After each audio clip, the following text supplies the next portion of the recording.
In the video in front of you, there are two games.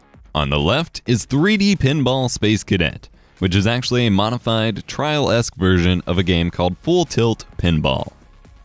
On the right is Candy Crush Saga, one of the most well-known mobile games in existence. 3D Pinball Space Cadet, a level from Full Tilt Pinball, was developed by Cinematronics LLC and published by Maxis Software, a company most known for its SimCity franchise.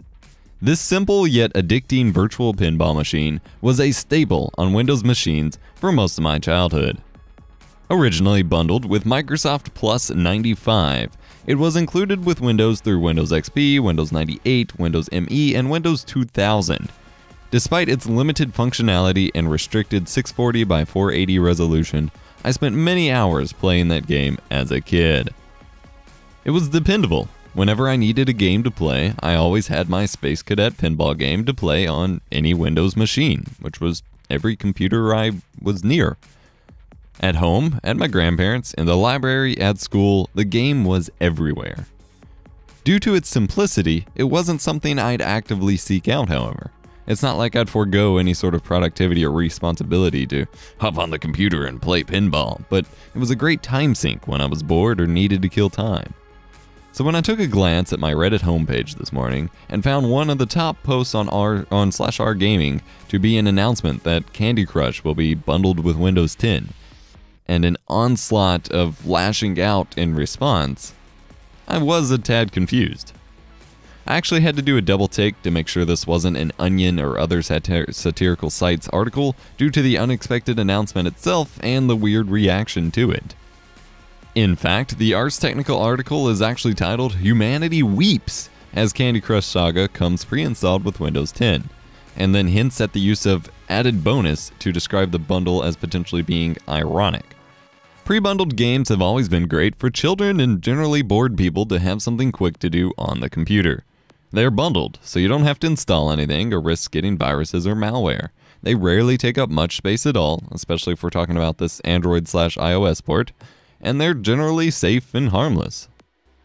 So, Microsoft working with King to bundle Candy Crush Saga with Windows 10 as both a bonus pre-installed game for people to play if they desire, and an example of their previously announced innovations to make porting Android and iOS apps over to Windows much easier, is a bad thing? I don't see it. Candy Crush is one of those things that people hate just for the enjoyment of expressing hatred towards it. No one really hates Candy Crush. You'd be hard-pressed to find a valid reason to justify such a feeling against a small mobile game, unless of course you're the developers of Bejeweled. Instead, people hate the concept of it, a quick and easy, nothing special mobile game that somehow made a ton of money and got widely popular, despite itself being a clone. Just like with Nickelback and Call of Duty, Candy Crush did nothing directly to piss these people off, and yet suddenly they're shouting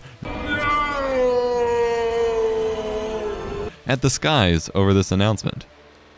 But given Ars Technica's own inclusion of Microsoft's historically bundled OS games in the article, it should be clear there's nothing wrong with having a game to play on your computer.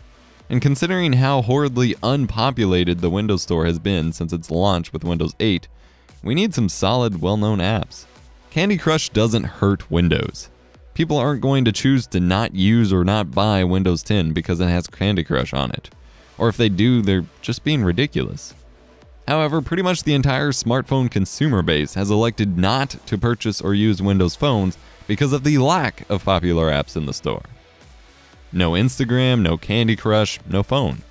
This is a good move for Microsoft.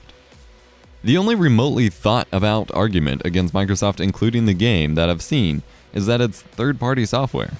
But again, one of the most staple games in Windows was a third-party game. And considering most Windows consumers will be using it on pre-built store-bought PCs that come quote-unquote bundled with tons of bloatware and actually harmful software, this kind of response is a bit baseless, to say the least. If you're that bothered about having an app that you don't use or having to uninstall something, I'd be afraid to see your reaction whenever you have to install the things that you do use. Java, Chrome, any program. Microsoft! How dare you include Internet Explorer when I clearly use Google Chrome? No one really uses Outlook. You're awful for including it. No, I use Notepad++. Don't feed me this Notepad crap. I don't get it. People like to be angry on the internet. But it's this exact type of toxic behavior and response to everything that limits innovation, and in some cases has ruined entire video game franchises, or at least their communities. And I got some good responses. Firstly, we have a couple comments here. Almighty Bear says, awesome video, bro. Keep up the good work, and hello from England. Hello, England. Thank you for the comment.